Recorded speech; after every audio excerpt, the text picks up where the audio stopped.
देखिए हम लोग कुपवाड़ा में हैं और प्रयास क्या कर रहे हैं हम लोग कि हर उन लोगों से मिला जाए जो लोग हमें रियलिटी बता पाए। वो हिस्टेरिया तो हमें करना है नहीं। जैसे मेरे ये हिंदू भाई हैं, ये सिख भाई साहब हैं और ये मुस्लिम भाई साहब हैं। तो तीनों जो बताएंगे ना वो हमारे लिए बहुत ज़रूरी है। आपने कहा कि आप पाकिस्तान की जब मतलब 1947 में देश की फालनी हुई तो इसके बाद आप यहाँ पे आए थे, है ना? मेरे दादाजी और फादर साहब यहाँ आए थे हम्म 47 में 1947 में। हम्म। मेरा जन्म यहीं कुपवाड़ा में हुआ तो आपका पूरा नाम सर? है। मनोज टंडन। आप पंडित हैं? जी। तो अभी आपका जो कारोबार है वो मतलब 47 से यही कारोबार है? हाँ, मेरे बाप दादा का यही कारोबार था, किराना हमारा शॉप भी होगा। वही होलसेल किराना का काम है। और अभी चुनाव भी लड़ा आपने। जी हाँ। कितने वोट मिले आपको? लगभग 497 वोट मिले। और जो आपके अपोजिट थे उनको? 690 के 95 वोट उनको भी मिले। 200 ज्यादा मिले होंगे। हाँ। और हिंदुओं के कितने घर है कुपवाड़ा में और सिख भाई साहब के कितने घर? सिखों के कुछ यहाँ पर 16-17 घर हैं। 16-17 है। हाँ। और हिंदुओं के 7 घर हैं यहाँ पे। हिंदुओं के साथ है। और उनका सरनेम सबका एक ही रहता है क्या अलग अलग? नहीं, अलग अलग नेम होते हैं। जैसे? मेरा अपना है, उनका अपना नाम होगा, दूसरे का अपना नाम होगा। सेम कैसे होगा? हम्म, मतलब पंडितों में ऐसा नहीं कि ये शर्मा ही रहेंगे वर्मा ही रहेंगे नहीं, ऐसा? वो तो कास्ट होती है। हाँ। कास्ट तो अलग अलग आती है ना। हम्म। नेम भी अलग अलग होगा, कास्ट भी अलग अलग होगी। और फिर ये अनुपम खेर साहब जो है वो कौन से कास्ट से आते हैं? वो उनको पता होगा वो किस कास्ट थे। हम्म। हम टंडन कास्ट से हैं। टंडन। हाँ। पंडित है वो ना? खेर पंडित हैं। इनमें कोल भी आता है, इनमें भट्ट भी आते हैं, इनमें बहुत सारी कास्ट आती है ना। हम्म। और जब मिलिटेंसी पीक पे थी आप तो मतलब आधा ही शटर लगा रहे थे, खोल रहे थे दुकान का? नहीं, उस वक्त बाजार बंद ही ज्यादा रहता, पूरा? कभी कभी खुलता था, कभी कभी चलता था, तो ठीक है, जैसा था वैसा था तो चल रहा था। वो खोलना 11 बजे है? नहीं, आराम से खोलते थे ना। सुबह जल्दी क्या मतलब है खोलने का?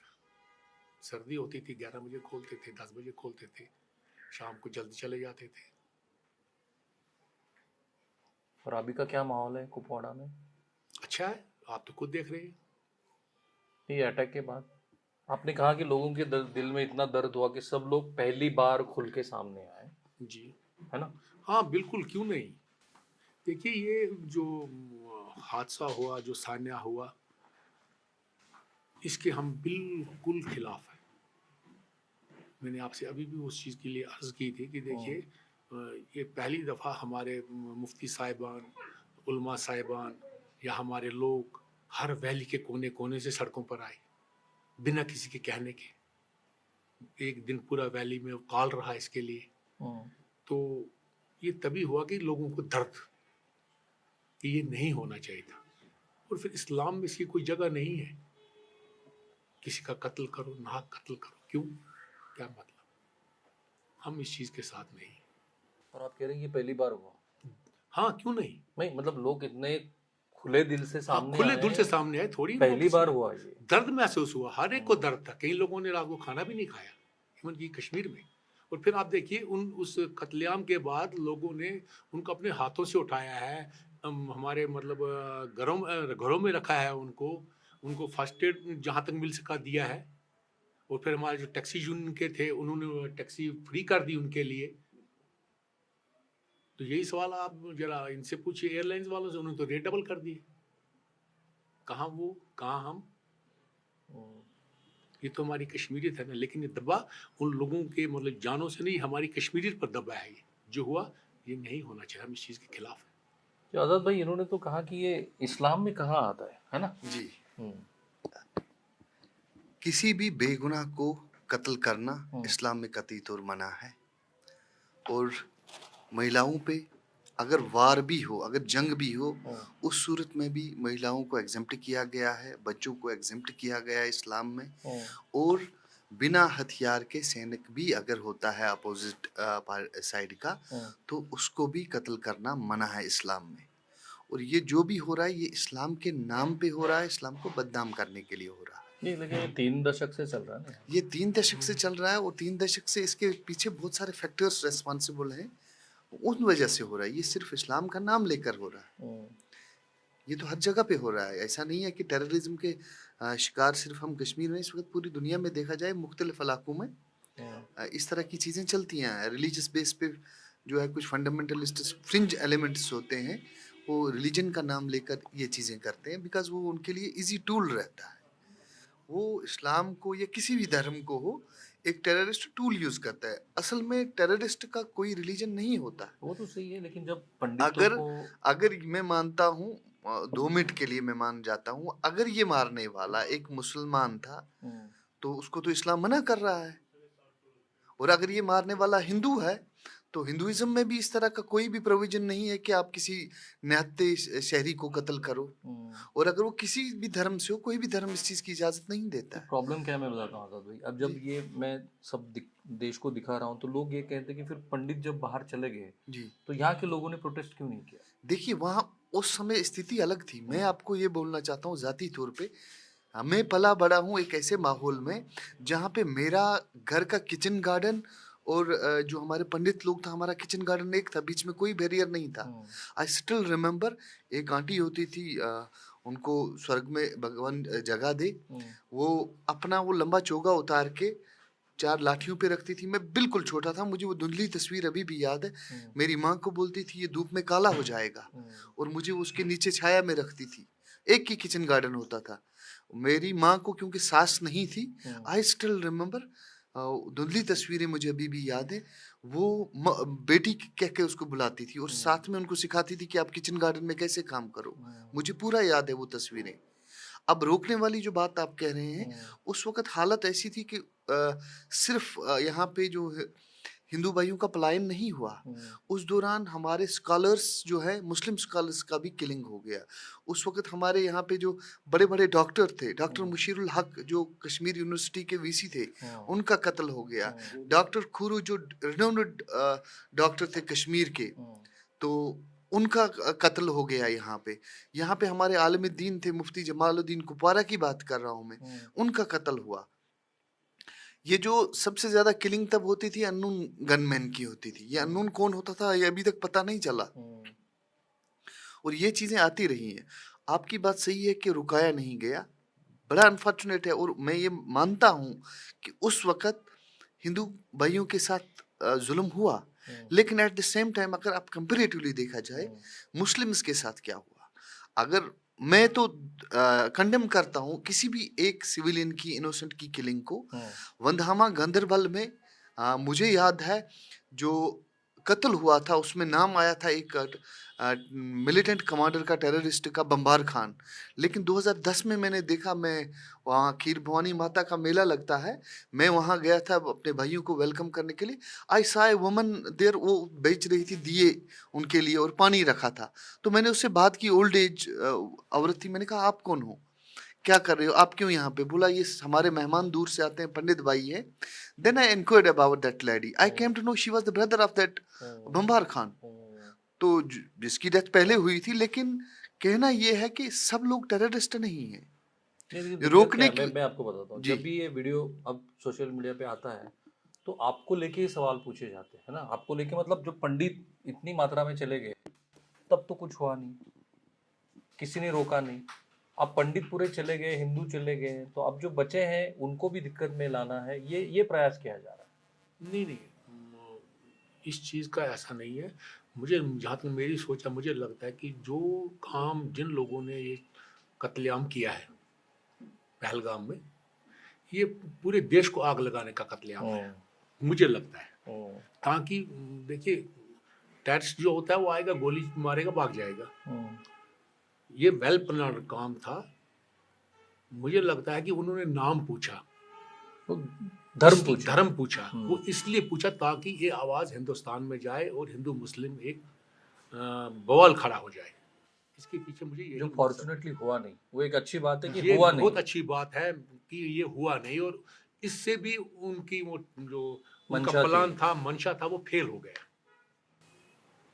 तो आपके चुनाव में कितने मुसलमानों ने आपको वोट दिया? देखिए, ये चुनाव ट्रेड का था, ये एक हुकूमत का चुनाव नहीं था, ये ट्रेड फेडरेशन का चुनाव था। प्रेसिडेंट इलेक्शन के लिए चुनाव था। तो इसमें ये देख लीजिए कि अगर हम वोट ये देखें कि मतलब अगर हिंदुओं के यहाँ 7 वोट है या 10 वोट है, तो सिखों के भी 10-12 वोट है, हो गए 22 वोट, 22 हो गए। 22 हो गए। लेकिन यहाँ ये चीज़ 22 में से क्या पता मुझे 8 आए, 7 आए, 6 आए, ये तो किसी को पता नहीं है। लेकिन मैं एज ए मुस्लिम मेजॉरिटी की बात करता हूँ कि मुझे मुस्लिम मेजॉरिटी ने ही 99% वोट डाले इस हिसाब से। तो क्या यहाँ के हिंदू डरे हैं अभी भी? डर तो रहेगा। देखिए डर तो मुस्लिम को भी है, इसमें हिंदू और मुस्लिम का सवाल कहाँ है? ये तो इंसानियत का सवाल है। हर आम शहरी कोई भी कत्लेआम हो, कोई भी चीज़ हो, कोई भी हादसा हो, डरता है कि क्यों हुआ, ये नहीं होना चाहिए था। और फिर सिखों की बात करते तो सिखों का तो यहाँ बहुत बड़ा ये हुआ था ना, मसक्कड़ हुआ था। कितने लोग मारे गए थे? 35। छठी सिंहपुरा में छठी सिंहपुरा। तो यहाँ अभी क्या करते हैं बाकी जो सिख बांधव है, हमारे जो भाई साहब हैं? सारे बिजनेस कर रहे हैं, कारोबार अलग अलग। सारे। आपका क्या बिजनेस है? उनका दुकानदारी, ड्राई फ्रूट है। ड्राई और बाकी के जो कोई रिपेयरिंग का काम कर रहा है, कोई कुछ कुछ। साथ ही घर है। हाँ,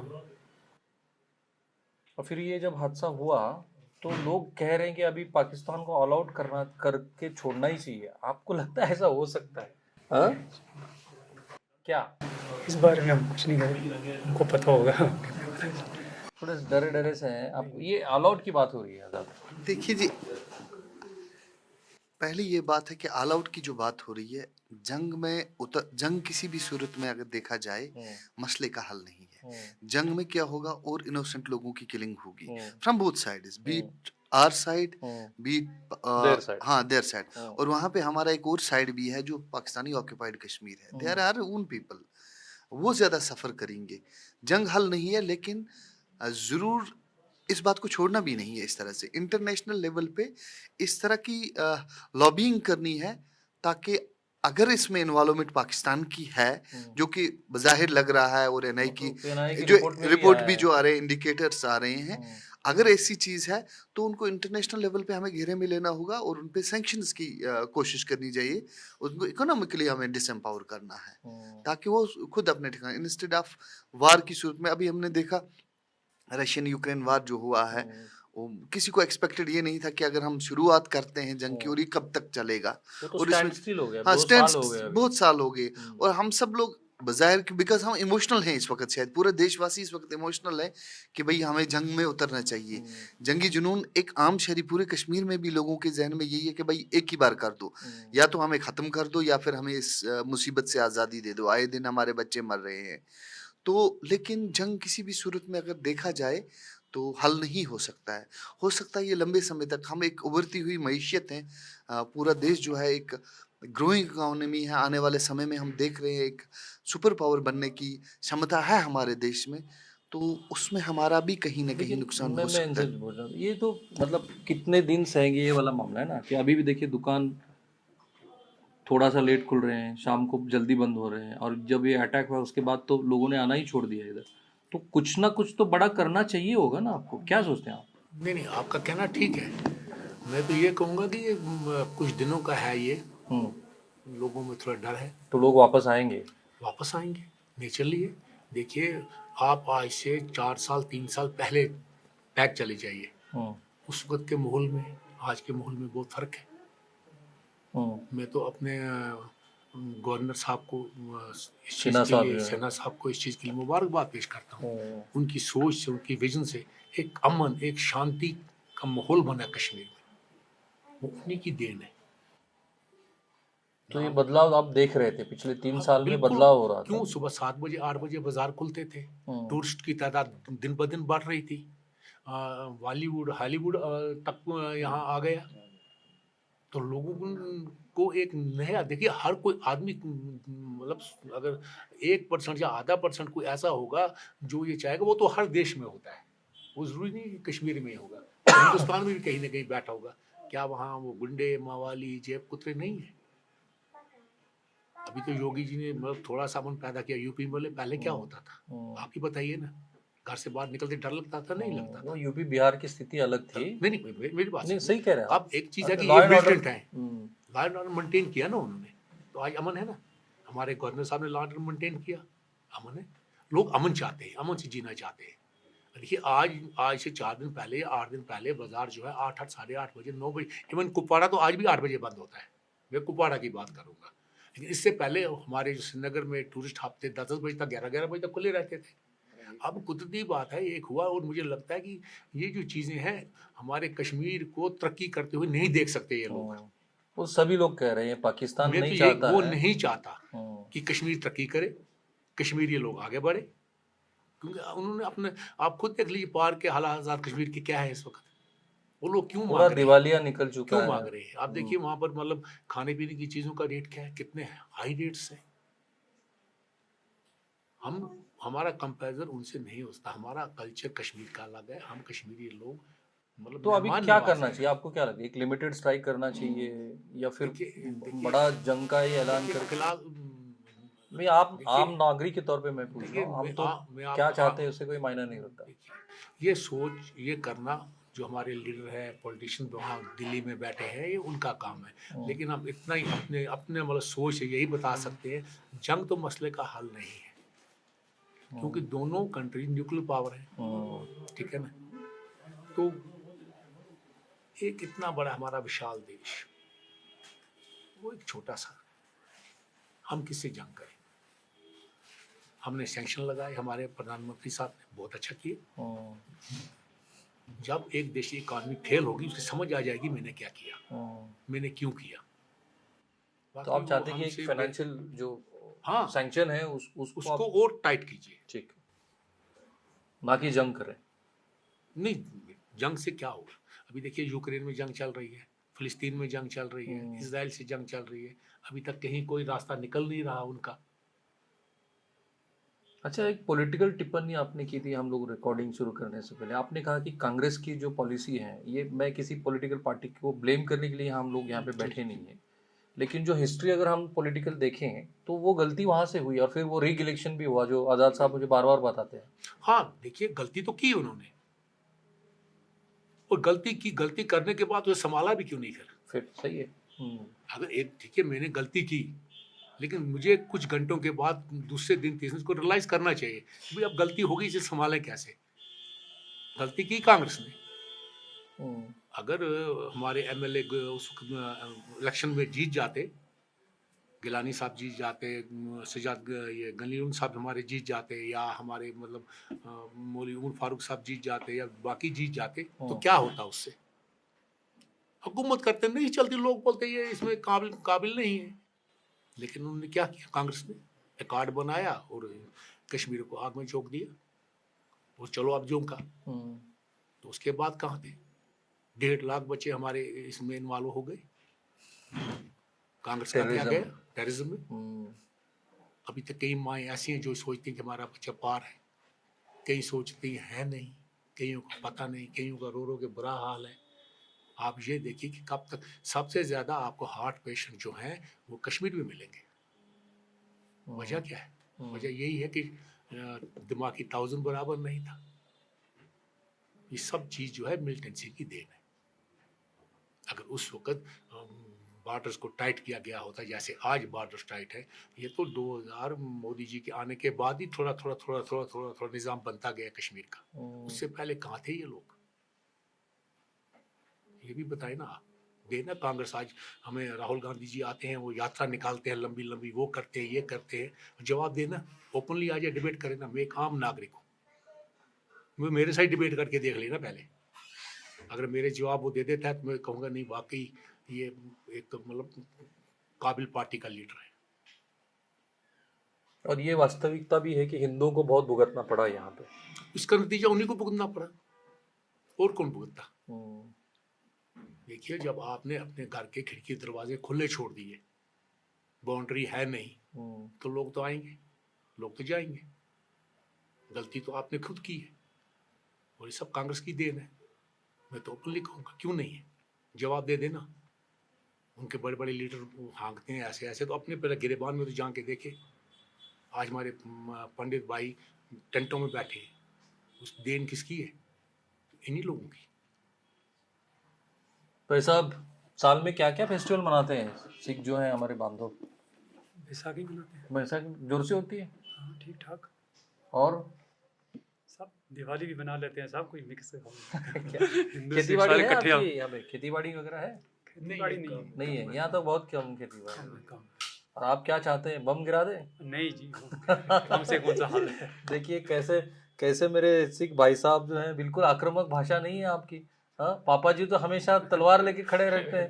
हाँ, वो तो ठीक है। चलिए अच्छा लगा आप तीनों से मिलके। देखिए ये जी बहुत बहुत शुक्रिया आपका। मैं ये नहीं कह रहा हूँ कि ये जो तीन लोग हैं इनके वॉइस परफेक्ट है, मैं ये जरूर बता सकता हूँ कि जो सेंटिमेंट है वो क्या है, क्योंकि हम लोग लगातार तीसरे चौथे दिन और मेरी बाकी जो सहयोगी हैं वो भी देख रहे हैं, बात कर रहे हैं लोगों से, तो जो सेंटिमेंट है वो पता चलता है हम लोगों को, वो आपके भी सामने है।